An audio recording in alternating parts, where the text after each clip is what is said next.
had already been nominated and had been awarded the Wright Brothers Master Pilot Award, and it was Bob Tapscott. And so what we wanted to do with this meeting is to recognize that award for Bob and take some pictures of it and put it on our website and give him a round of applause for that.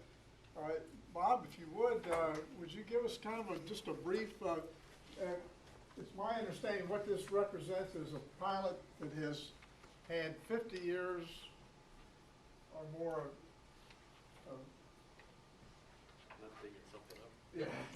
This is what we're talking about.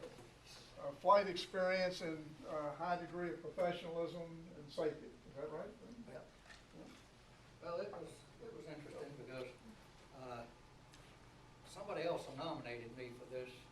Some of my ex-students, I think, along the way.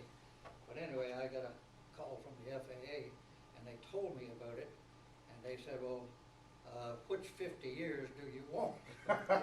which of the years you have do you want to count as your 50?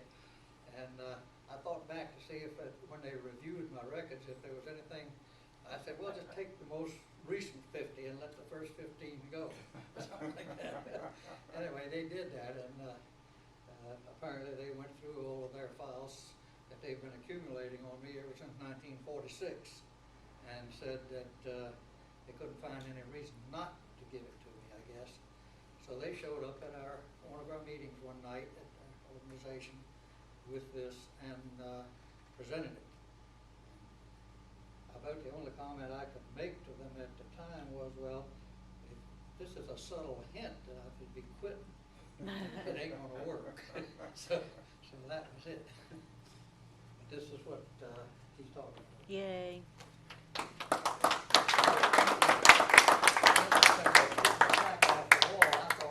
This will only be appreciative to military pilots here, particularly if you've flown an Apache. But have any of you, I gather you two are militaries?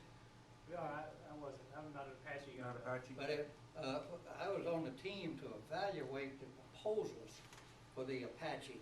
It wasn't the Apache then, it was called Armed Aerial Fire Support System, AFIS. And so all the contractors, Bell, Sikorsky, Hughes, and all of them were making the proposals.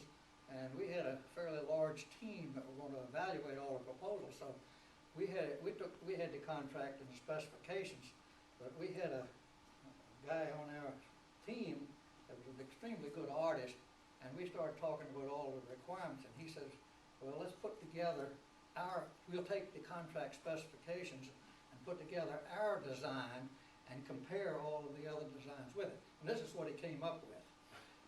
And that, if you could read all the details, they pretty much meets the contract specs.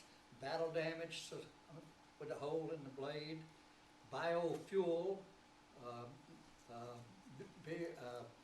biodegradable emissions, all of the factors that were in the contract were put in this. And this has been something that I've kept on my wall for about 35 years, I guess. I forget exactly what the date was, but it was back in the 70s. But so that's what you could have gotten.